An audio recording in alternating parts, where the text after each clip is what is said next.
Welcome back to Beards on Gaming. Today we're doing Mario Tennis Aces and... let's do it again. Oh my god, no, we're going. No, we're not going. We're not going. No, we're going. It's not good. No, we're doing it again. Welcome back to Beards on Gaming. Today we're reviewing Mario Tennis Aces and doing a first impressions of Octopath Traveler. I didn't ask for this. I'm joined by Mark the Beardman Taylor. How you doing today? I was also not informed that that was my new nickname. You're getting a new nickname every single time I'm starting this episode. Oh, come on. You can't say it's a bit. I'm just going to accept it now. Alright, so first you off... You could literally walk into the room and call me, hey, what's up, fuckface McGee? And I'm just going to shrug and say, hey, that's me.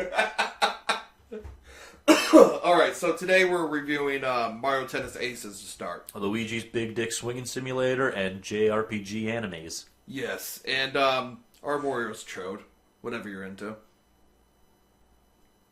You said Wario's Chode. Yeah, I thought you said Warrior's Chode, as in like Alberich's Chode. And I didn't realize that game was sober about that. No. Unfortunately. No. Unfortunately not. There's a distinct lack of Chode in Octopath. So Mario Tennis Aces, if you have friends, it is the perfect versus game. So I'm out. No, but like seriously, it is like the controls in it are solid enough. It does fuck up every now and then, but I think they're solid enough to actually have a good versus game on the Switch, which I've been looking for. Yes. Besides Mario Kart, obviously. I was literally about to say the other Mario game. That's not Odyssey. But yeah, like I've been looking for a good fighting game, which it really isn't unless you haven't. There's just remakes on the Switch. There's ARMS, but ARMS is, I don't know. It's very like not cliche. What's the word I'm looking for? Niche. Niche, yes. Is that the actual opposite of cliche? Yes. But yeah, it's very ARMS is very niche.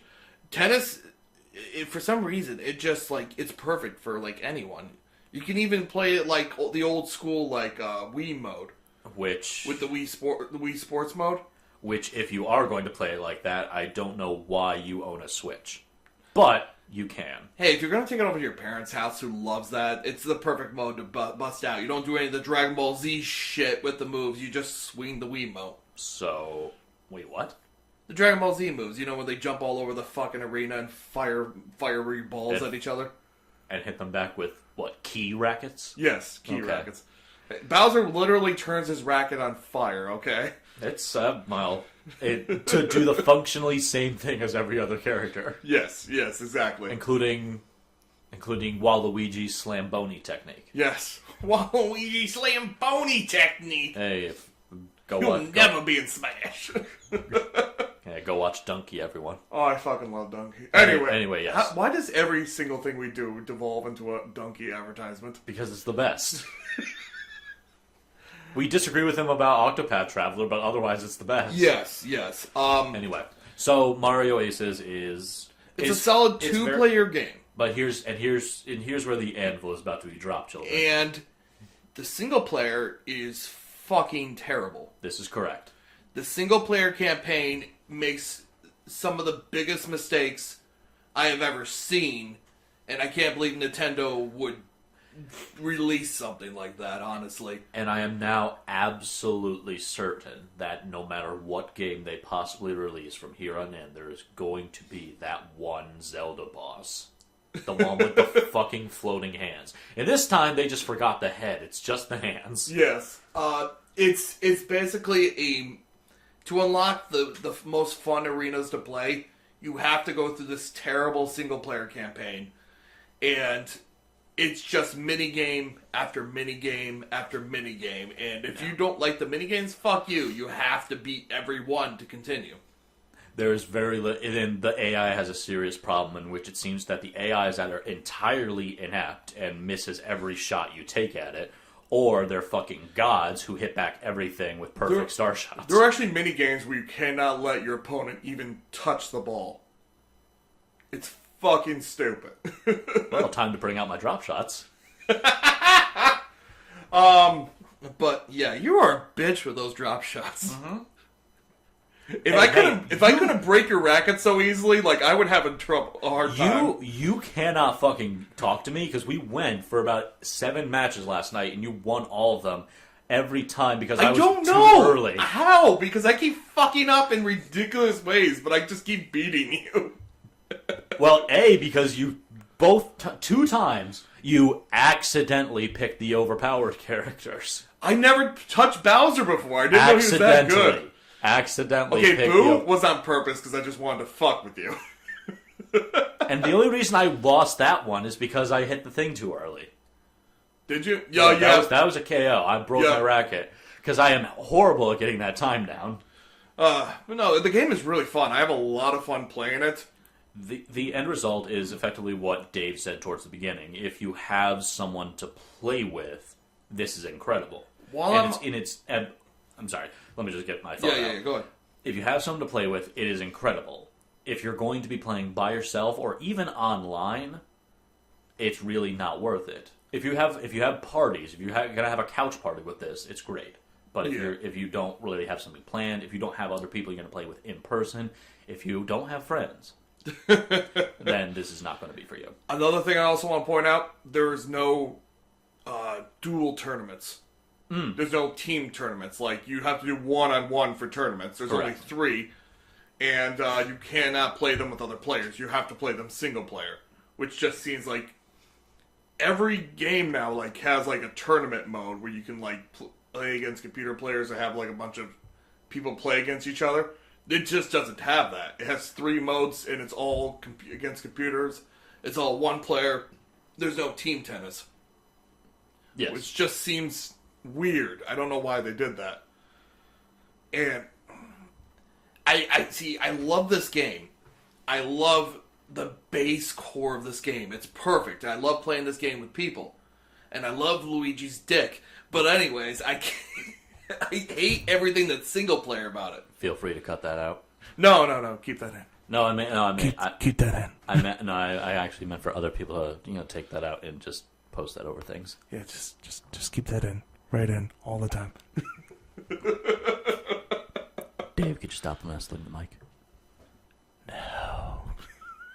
Okay, so let's move on. Do you want to move on to Octopath? Because I think we could fill a whole 20 minutes with Octopath. So. Oh, yeah, beards out of 5. How many beards out of 5 do you give Mario? The beard hanging from Luigi's big swinging dick out of 5. Okay. 4. You give it a 4 out of 5? 4 out of 5. Yeah, I'd say I give it a 4 out of 5, too. Like, again, the core concept is great. It's just perfect. That the single-player campaign may as well just not exist. And if I just wish I could play the courses without having to go through that bullshit. Actually, hold up.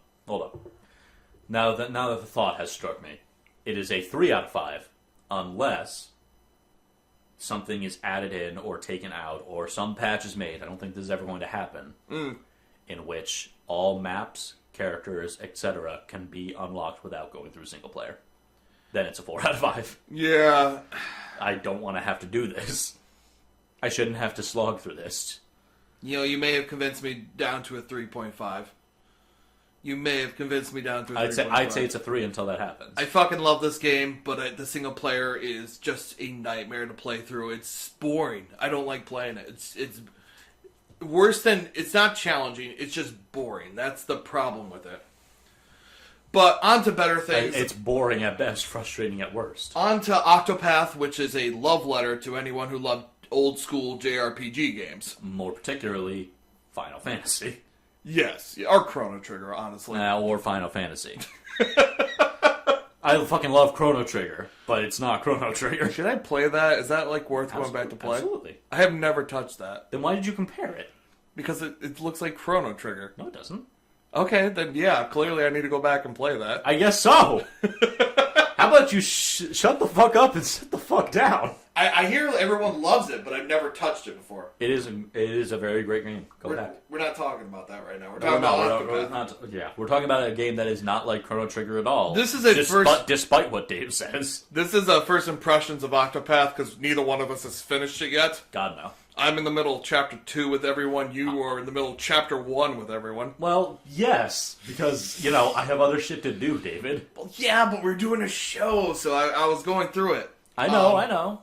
I started off kind of lukewarm to this game, back and forth, and now I'm kind of becoming in love with it. I remember you texting me, like, hey, if you ever get Octopath, let me know. And I'm just like, I'm probably not, I gotta be honest. And, because I just had so much other shit on my plate that, I don't know, maybe we'll talk about it at a later date. And then 2 separate YouTubers, in this case, Mr. Happy Secondary, and then Pat from Super Best Friends Play, both highly recommended it and started talking about it. So I'm thinking, like, okay, fuck it, I have $60 to blow, I may as well give it a shot. I like the demo. I hated the demo. How far did you get, though? See, that's the thing. Did you ever get to a fight? I got to fights, but they bored me. That's fair. That's the problem with Octopath in my eyes, that the beginning is very bad. I can see that. The beginning is very bad. It's very dull. You don't see what makes Octopath great in the beginning. I will say that there is a slog between getting your second character and, like, a full party. Yeah. The hardest boss I fought in the game was number 3. Because it was Me too! It was scaled up to the point where it was as difficult as most of the bosses you're going to see for the rest of the game, but you don't have a full party to compensate for everything, nor do you definitely don't have the secondary jobs. I felt like my third boss should have been scaled that high. It felt like it was scaled for a 4 party. And considering the boss in this case was some fat old bitch. Which one was it? It was Primrose. Primrose's out. Mine was Ophelia. Which is... It's this golem that summons self-destructing flames. See, that looks like a threat. That is so bad. It was so unbelievably shit because I did not have the weapons to break their defenses to kill them fast enough. I'm just saying from a purely thematic standpoint, a golem that summons self-destructing flames seems like more of a threat than some old guy whose sprite is literally him sitting back in a chair. Yeah. He was a joke to me. But I had a 4 party by then. Yes, and so that's going to be the... So I can say... I lucked out. I had everything I had he was weak against. I really lucked out. We both picked Therion to start with, and I went north. Which, by the by, I would actually recommend not picking Therion to start. He's a fine party member, but... I went north and he went south, and he is having so much more trouble than me. I don't think I'm having more trouble. I'm just going slower. I'm literally playing it less than you. Well, no, but I mean, the party members you're getting just aren't that great to start with. That's fair. Like, I will disagree with that. Alphen is fucking incredible. He's alright. I had Hanat. He becomes great later on, but to start with, he's not great. Like, Ophelia heals everyone with her spells. So does he. No, he heals one person at a time with his starting spell. With his starting spell, if you concoct shit, his heals do more. Oh yeah, if you concoct shit, but Ophelia just uses it with a tiny bit of magic. I just use it with the shit I picked off the ground up outside. But... Yeah, like, I don't know, like, a lot of people have problems with Therion, but I put in the work, and I learned how to use him, and he's a harbinger of fucking death now. And I'm sorry, again, we'll go back onto Therion in a second, but in addition to being a healer that will literally heal for more than my party's max health, you're dancing around like you're waiting for me to stop fucking talking. Yes. His skill amputation has literally been my boss finisher. Really? Yes. Okay. For a bit now. I'm sure it's going to get taken out with something else. I made him a subclass hunter, so now I just, like, fuck with the boss on every fucking turn. I wonder if someone's going to come back on us as, oh my god, how did you start with this? Oh my god, you're building it so wrong. And that's what I'm terrified of, and that's what's kind of stopping me from going as far as I am. made, I switched him to Dancer first and got him the self-regenerating SP move. Because you like the little Twinkie boys. Yes. I got him. Oh god, I love how every subclass dancer looks like a whore. They all wear the bra. Save that line, please. But yeah, he now heals his SP, and then I switched into a scholar. So not only can he steal SP, gain SP, but he can also do high level magic. Yes. So I can break anything. I never attack less than twice. I think the base point that Dave is trying to make is that there's a good way to build your character so it seems overpowered so long as you put in the time to understand the mechanics. Which is, of course, what a good RPG does. Look up people's experiences. This is definitely a game to talk with people and find out the best way to play this. I did this. You're an idiot.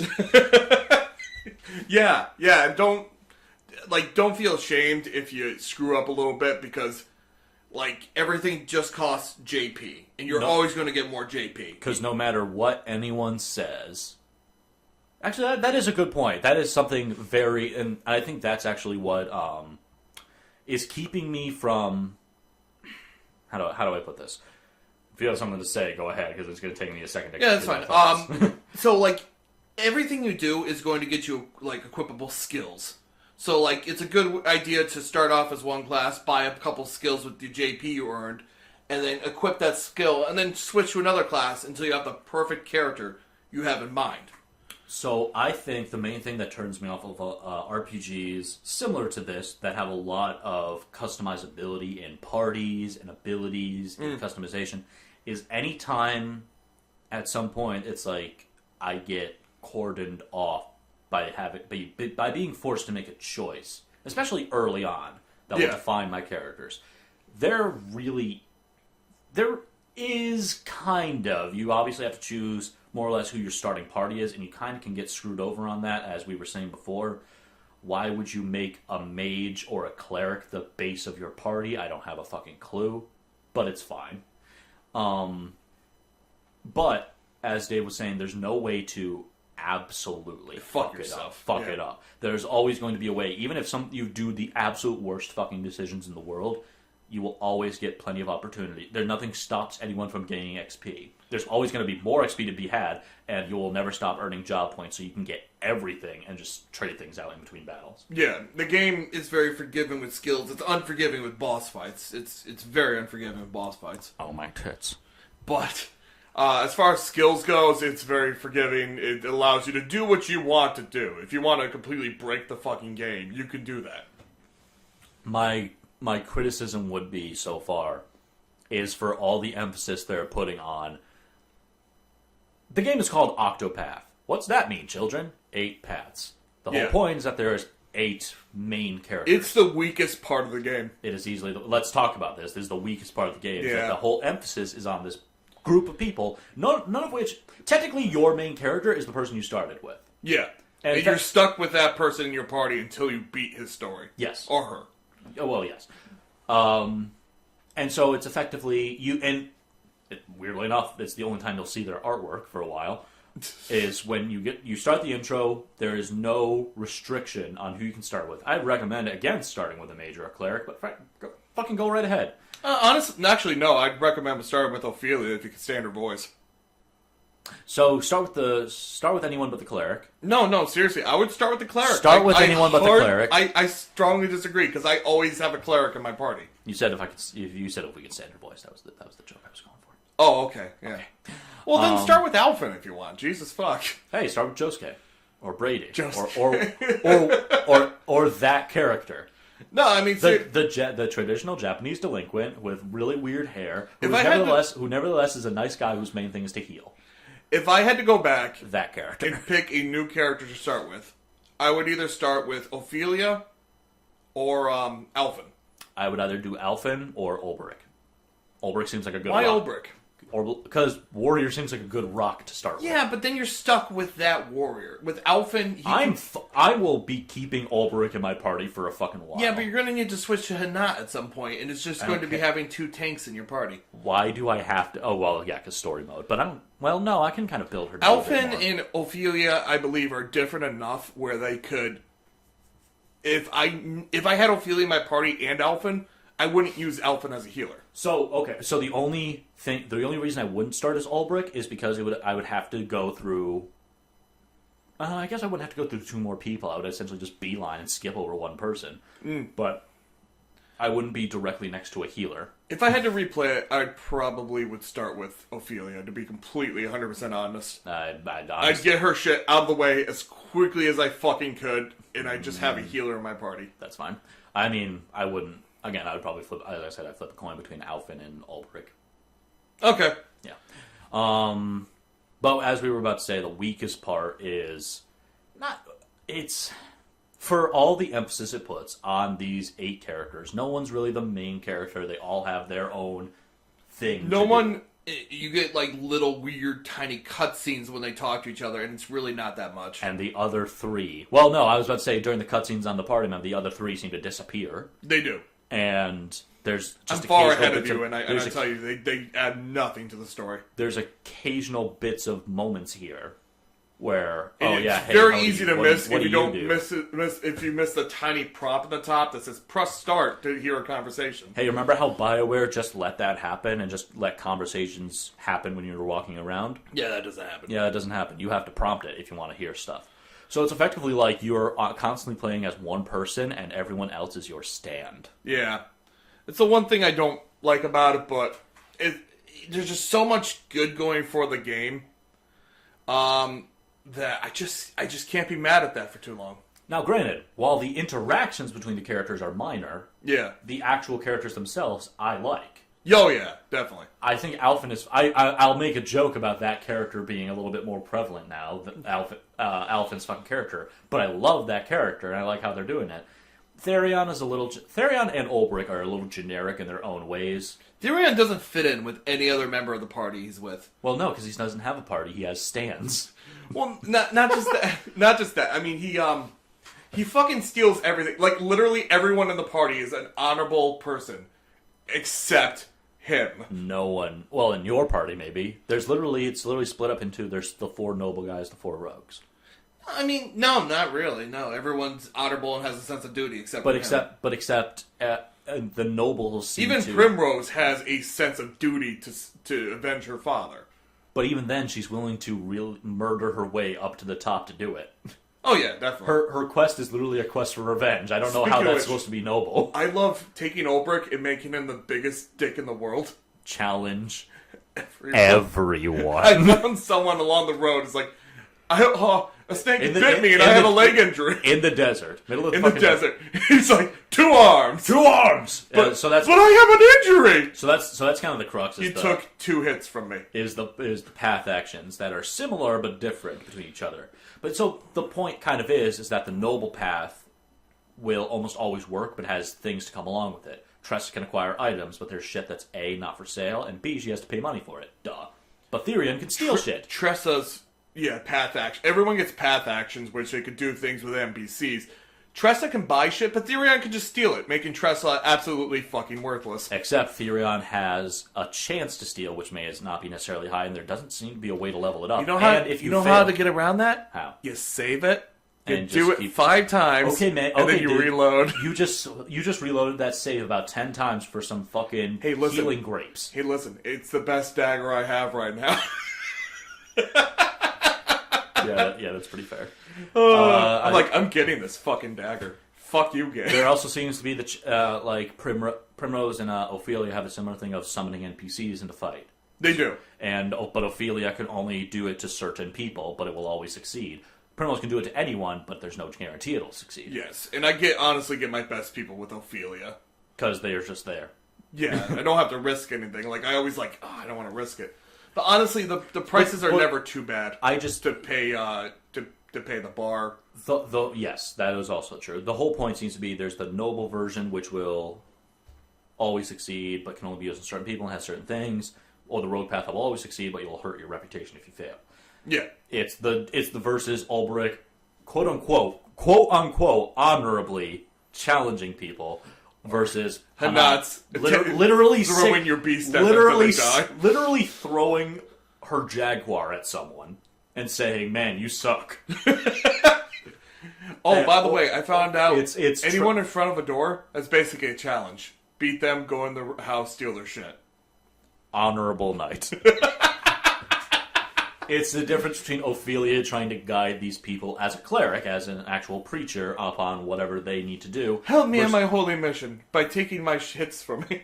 Versus Primrose literally seducing people. Yes. Including women. A lot of women. Hey, there's nothing wrong with that. Hey. There's nothing wrong with that. Ain't nothing but a G thing. But I still don't know what the difference between Alphen and Cyrus's is. I don't see one. Maybe it's more of a chance... Maybe I don't use either of those characters enough to really no, but yeah, I don't really see a difference. But another thing I don't like... You guys are idiots. There's a true difference between on one NPC in this one place. Yes. Another thing I don't like are random encounters. But I like the battle system enough that I don't really mind. I'm so used to it that and again, I like the battle system enough that... It could have very easily been like dark clouds out in the open that you ran into and chased you down. So... That would have been much better.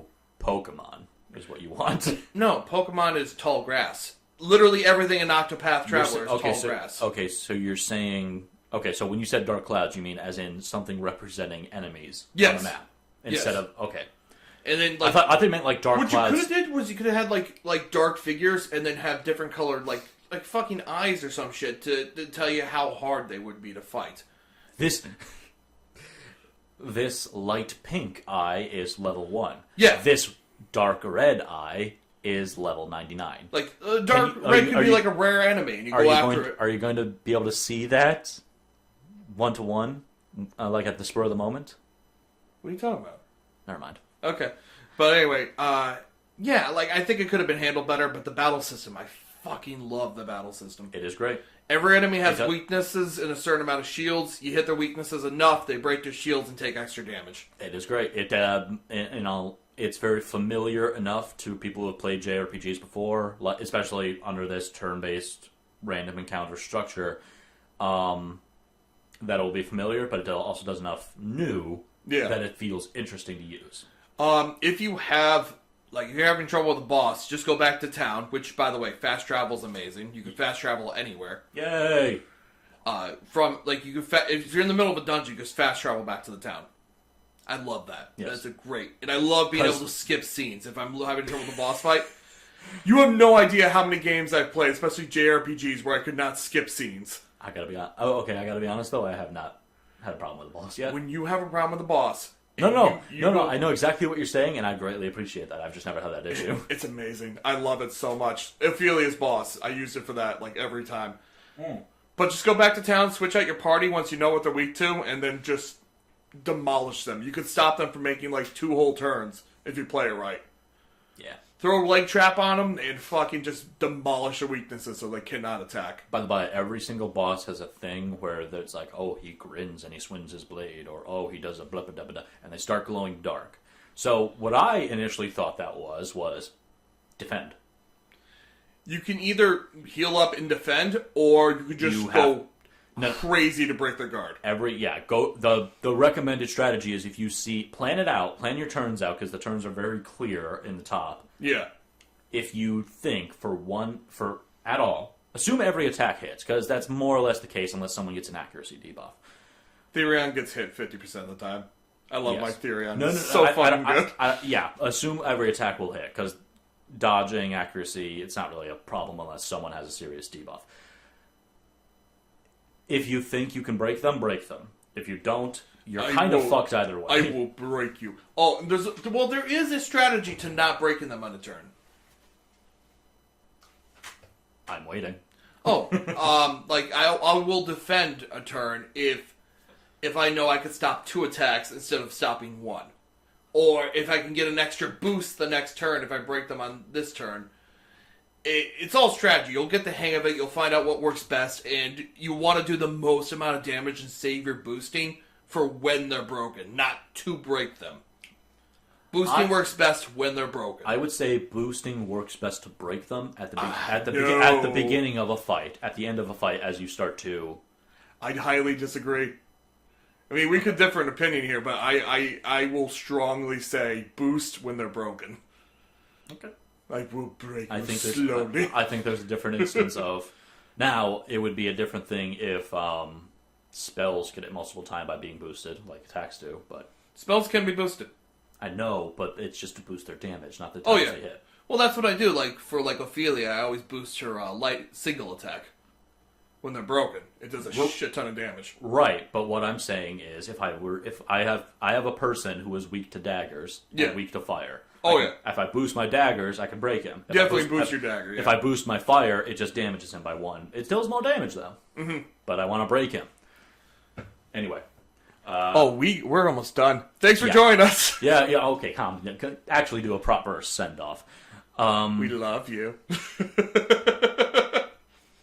I'm okay with you. Bye, everyone. Yeah.